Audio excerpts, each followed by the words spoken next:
These animals, they just got their corn for the day. Sometimes I'll give them corn twice a day. Sometimes I'll give it to them once a day.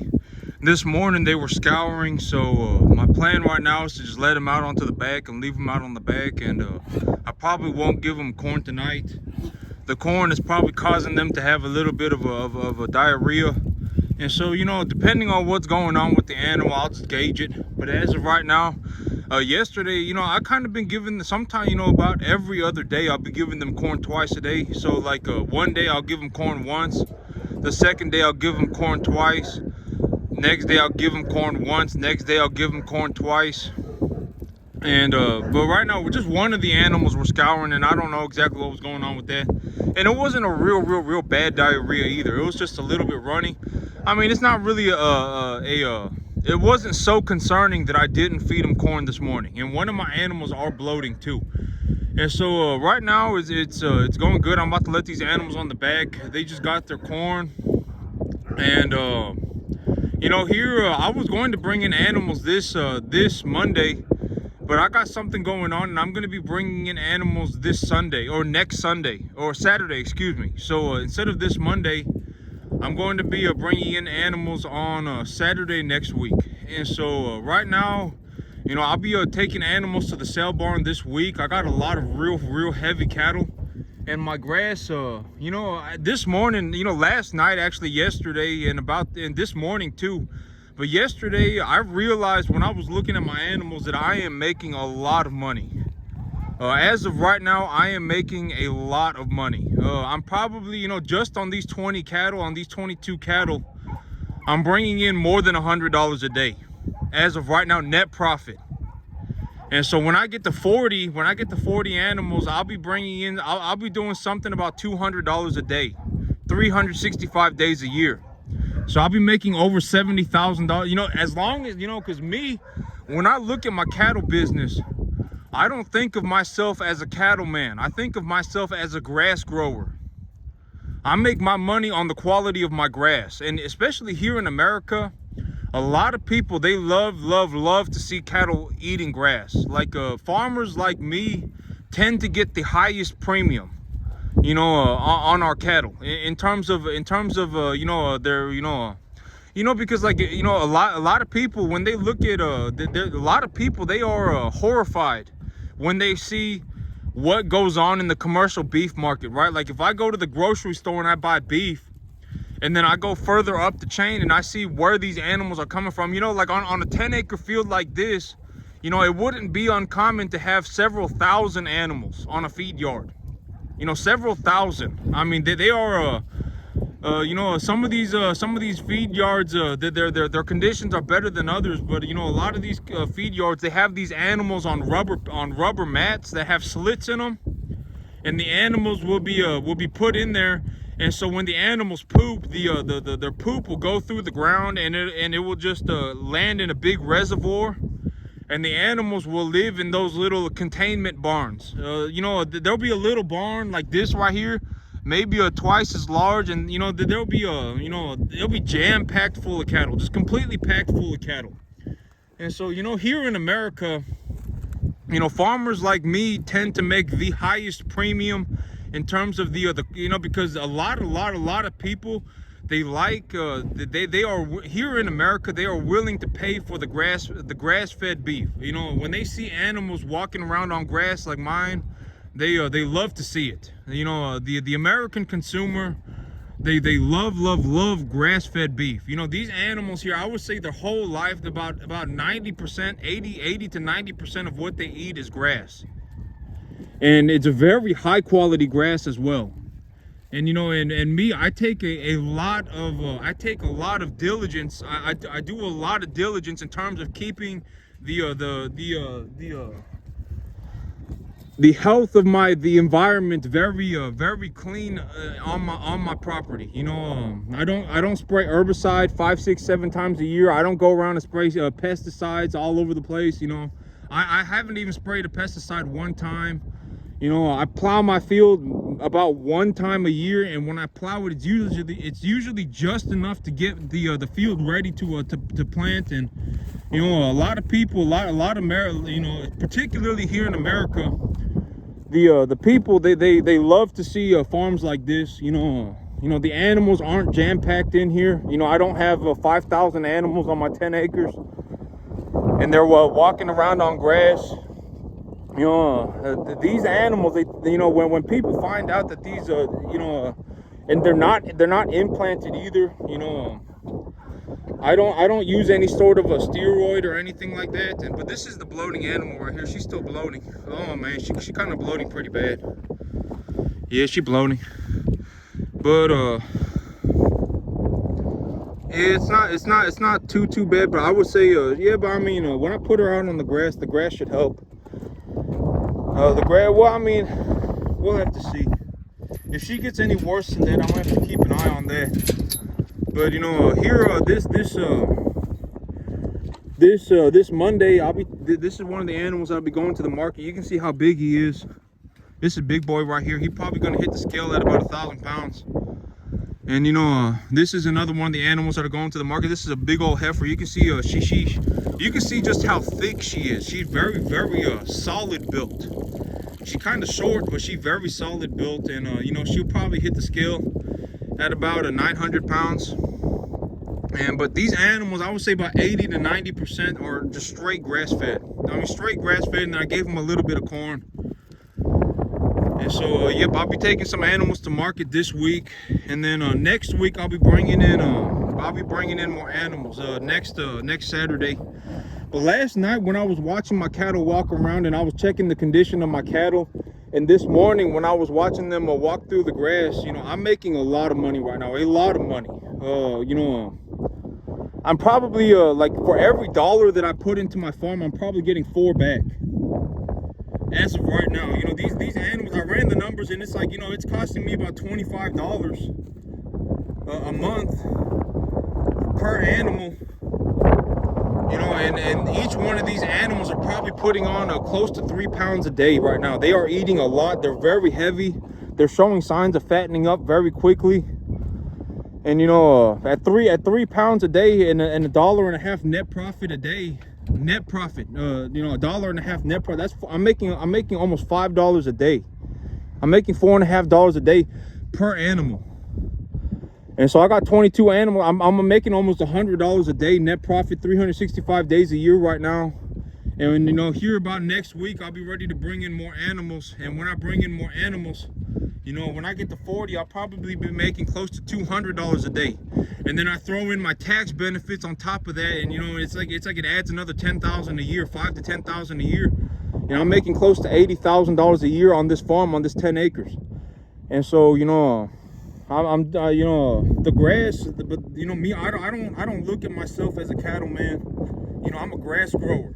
I grow grass. I grow the highest quality grass, and I harvest the grass by feeding it to the cattle. And then the market, they pay me. I don't decide what I get paid. The market decides what I get paid.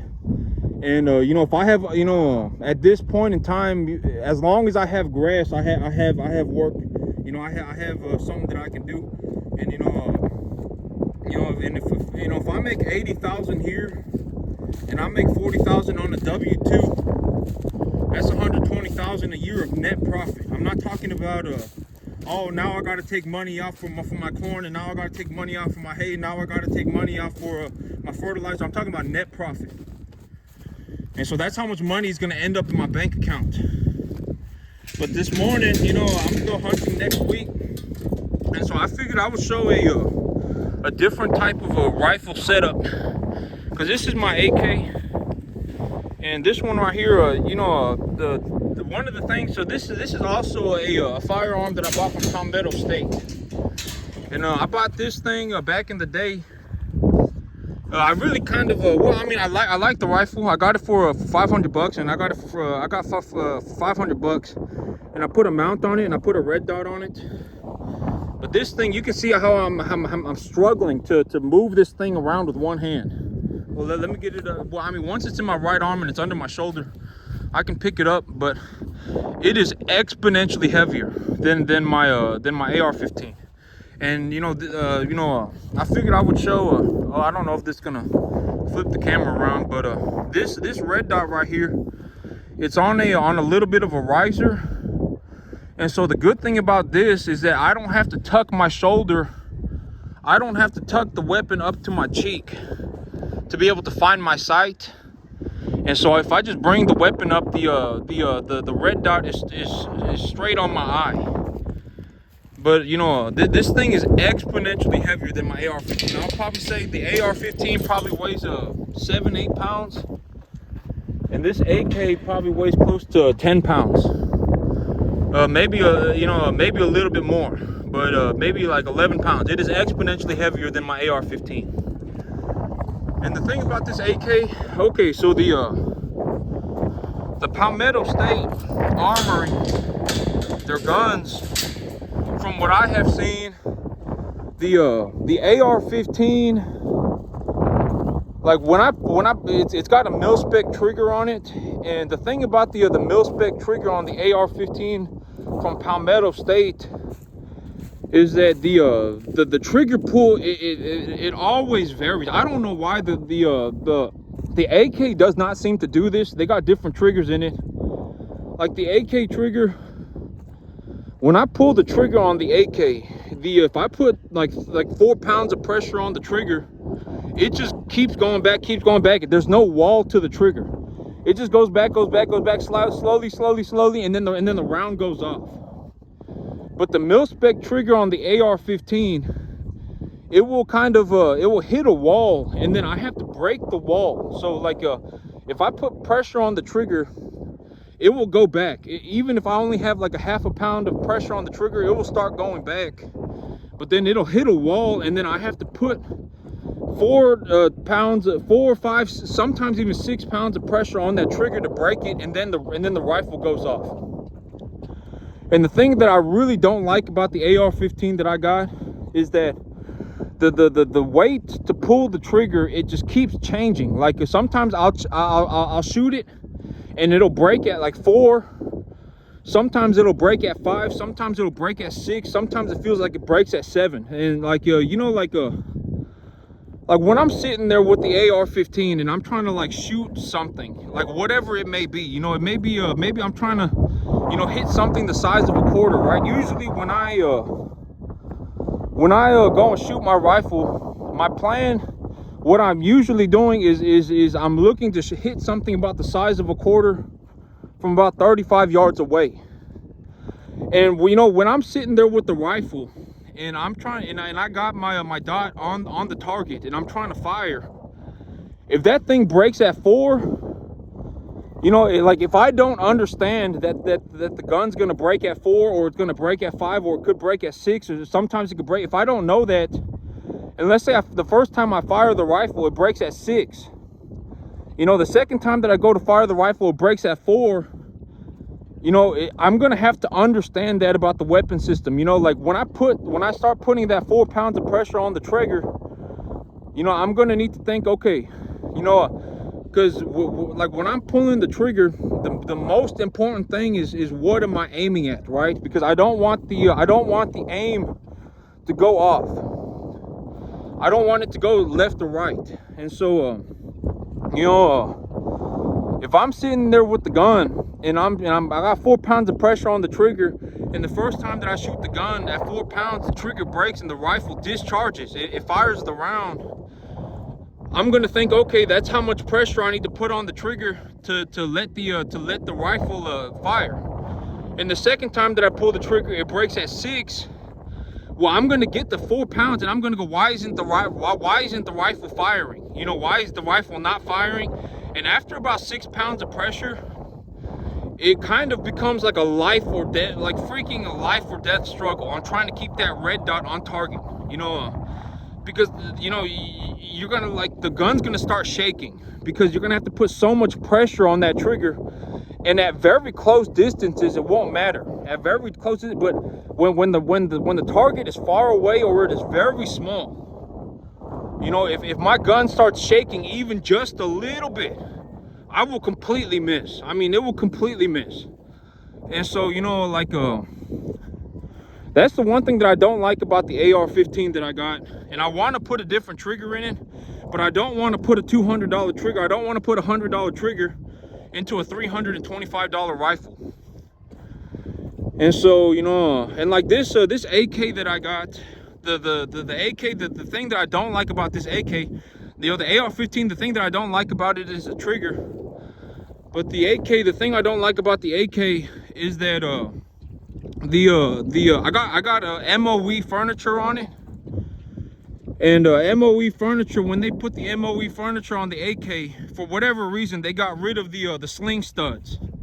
So the front sling stud is gone, and the back sling stud is gone. And so, you know, I was kind of like, well, I can buy new furniture for the AK for like less than, it's like $100. Like I could put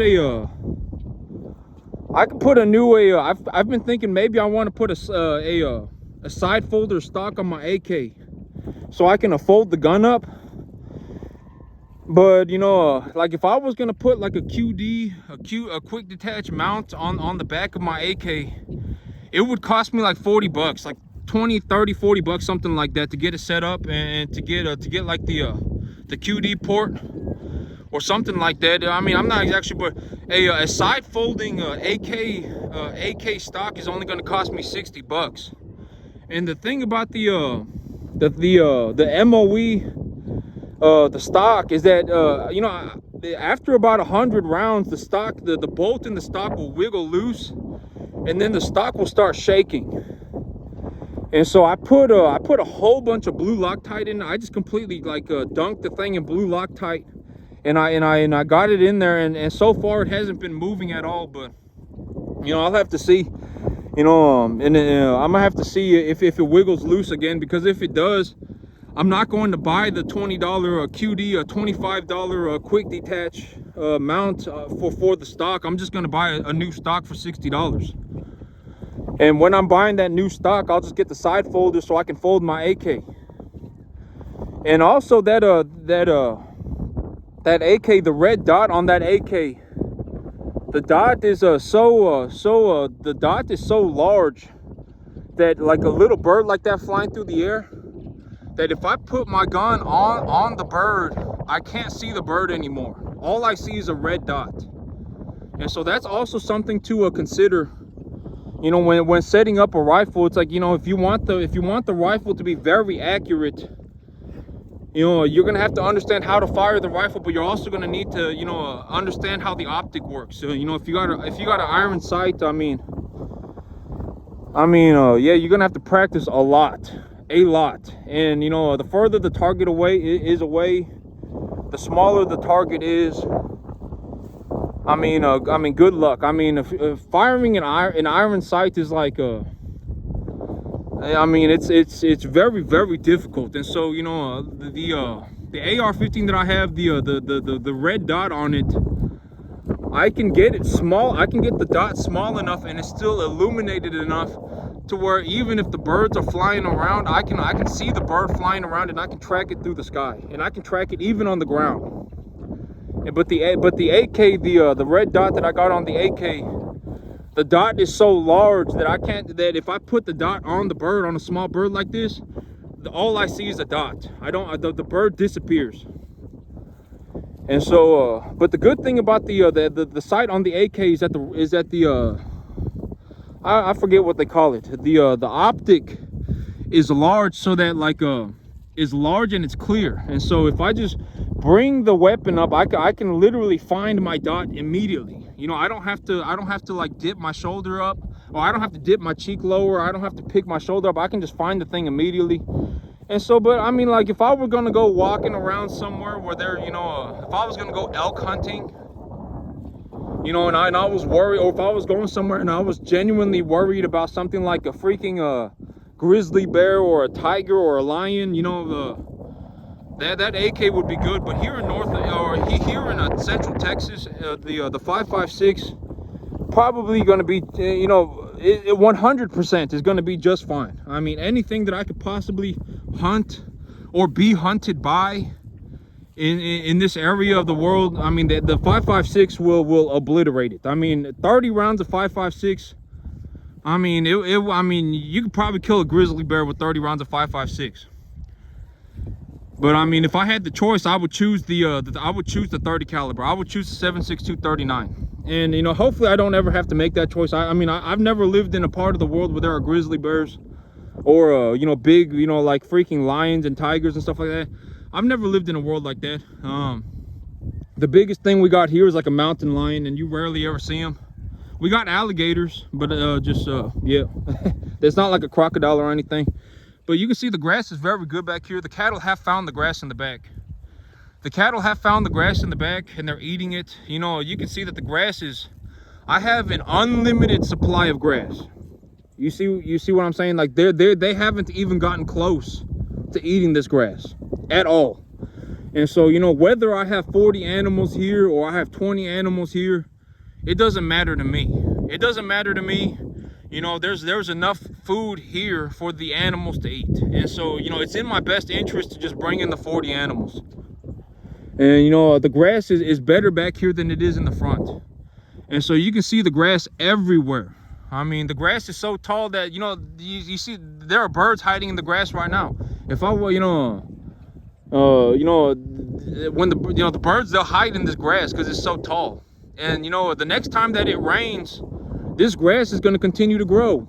And so, you know, this grass, it's not like this grass is like this forever. It's, you know, the cattle eat it. When it rains, it grows back. You know, I fertilize it and it grows back. And you know, I got enough grass here. I could probably feed even 100 cattle. And so right now, you know, it's in my, I'm making a lot of money. When my grass looks good, I know that I'm making a lot of money.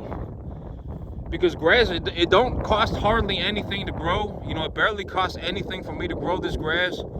It costs me on average, when I look at the information that I've collected over the last year, the year and a half, grass on average, it costs me about somewhere between $400 to $500 a month to grow enough grass, to grow all of this grass. All of this grass costs me about $400 or $500 a month.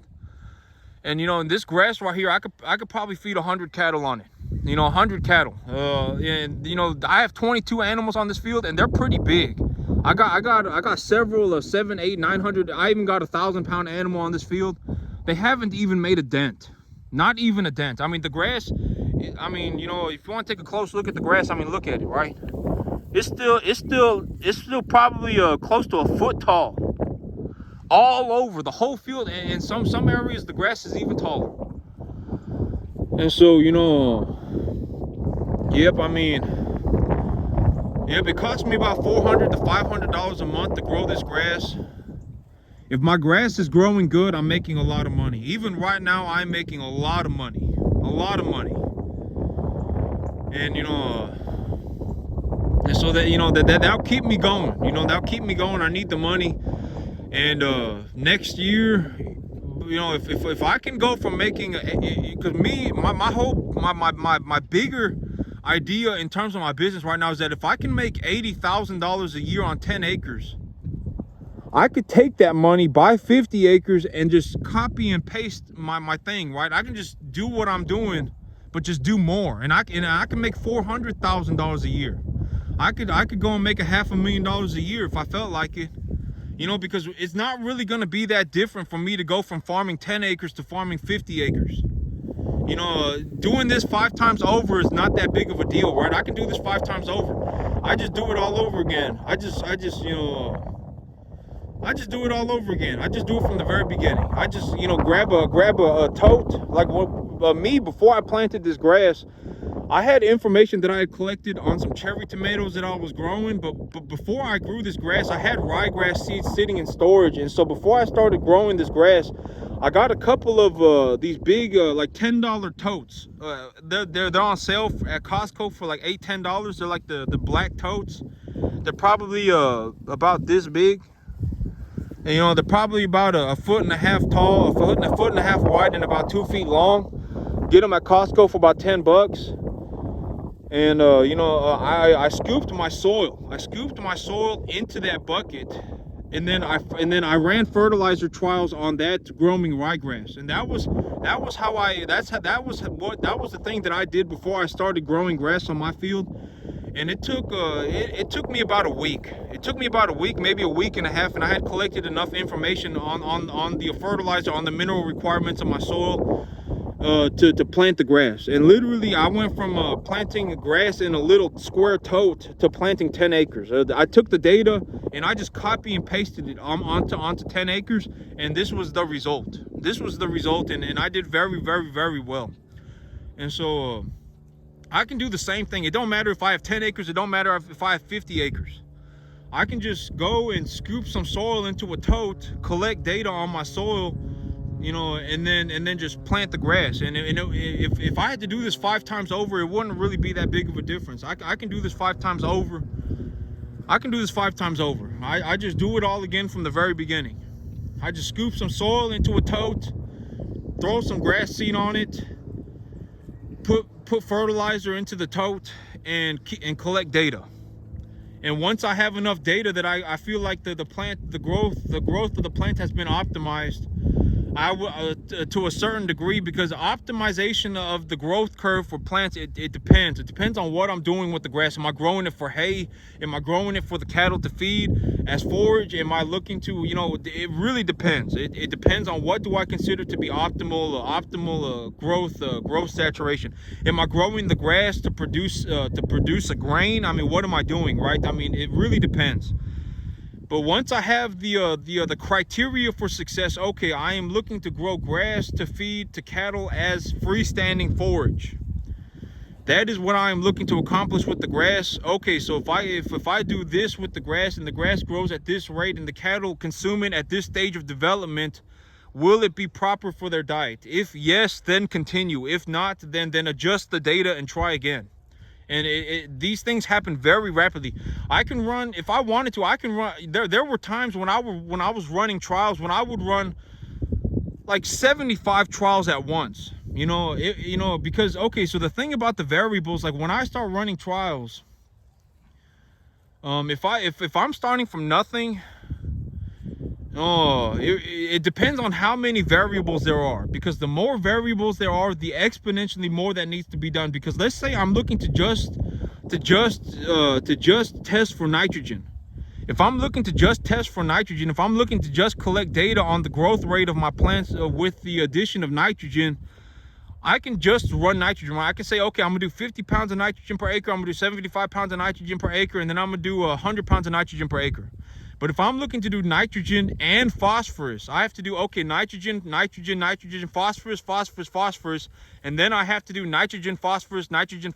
So I would have to start off, like, let's say 50 pounds nitrogen, 100 pounds nitrogen, 50 pounds phosphorus, 50 pounds or 100 pounds phosphorus. And then I'd have to do 50 pounds nitrogen and 50 pounds phosphorus, 100 pounds nitrogen and 50 pounds phosphorus, and 100 pounds nitrogen and 50 pounds phosphorus, 50 pounds nitrogen and 100 pounds phosphorus, for me to start collecting a mesh of data.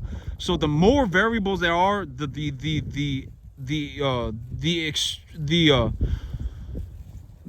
testing variables, the more testing variables there are, the more massive the data set becomes. So if I'm looking to do nitrogen, phosphorus, and potassium, now I have to do nitrogen, phosphorus, potassium,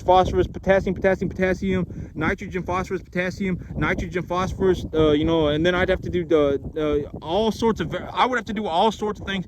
And so depending on what kind of data is needing to be collected. And the good thing about data nowadays is that I can just go on the internet and I can literally just look up the location of my farm on a satellite, and it will tell me, okay, your soil is this pH to 6 inches down, it is this pH to a foot down, it is this pH to 2 feet down.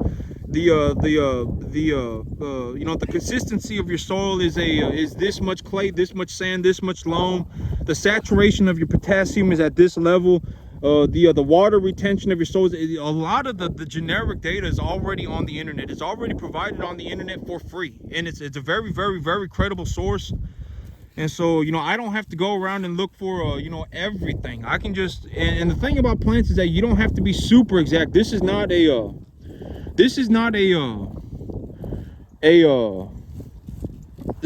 like oh, I'm out here trying to be perfect. That's not what I'm looking to get in the right direction. And I can feel like me, I'm in my head, I'm thinking, okay, I need something like a 10-1-7 nitrogen, phosphorus, potassium ratio on my field, and I also need to add some sulfur.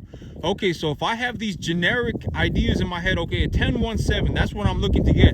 So when I go to the and I need to add some sulfur. So when I go to the fertilizer, plant and I look for the fertilizer, they don't have a 10-1-7. They have a 25-5-15 with 7 pounds of sulfur in it. Okay, so if they have a 25-5-15 and 7 pounds of sulfur in it, you know, I can apply that on my field.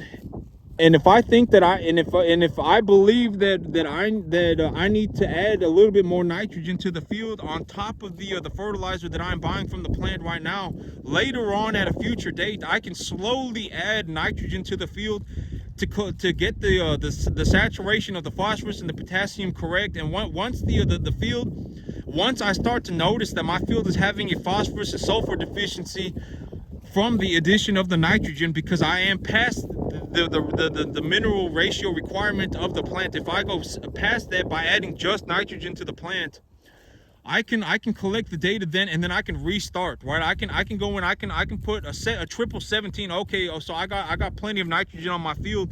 I'm going to put a triple 17 on my field so that I can provide a 1-1-1 nitrogen, phosphorus, potassium, 7 pound sulfur fertilizer on my field, and that will push the nitrogen and phosphorus ratios back into relative place, and then I can start over again, right? It's not like I'm not out here trying to be perfect. I'm not like collecting data on my soil. Oh my God, there's 76 ppms of nitrate in my soil. Oh my, you know, then there's 10 ppms of phosphorus in my soil. I'm not looking to do stuff like that. I'm just looking to have a good idea of what I need to accomplish, and I'm headed in that direction. And so if I understand that my grass likely needs something like a 10-1-7 NPK, and it needs about several pounds of sulfur on top of that too, and the fertilizer plant is providing a certain fertilizer, and the fertilizer is not the exact perfect ratio, but the fertilizer that is being applied is giving the plants what they need to grow properly. Well, then I'll apply that fertilizer onto the field, and then I will go back and readjust, and I will look to get closer to the proper ratio that I'm looking to get to by adding just the nitrogen. And so I'm not like sitting here collecting, you know, like exact data on my soil, or I'm not like pulling plant tissue out of the ground and checking it for the concentrates of the how much minerals are in the plant tissue. I'm not doing stuff like that. I just have an idea in my head of what I need to accomplish, and I head in that direction, and whichever way that I can solve the problem, I solve it that way. But yep, these cattle, they got more than enough to eat back here. I mean, I got enough grass out here that I could feed 100 animals. And yep, I'm making a lot of money. This is very, very good in terms of my business. It's not costing me hardly anything, and every dollar that I put into my farm, I'm pretty much getting a 5-fold back. And so that is very good. And that's it for me today, YouTube. Y'all have a good one.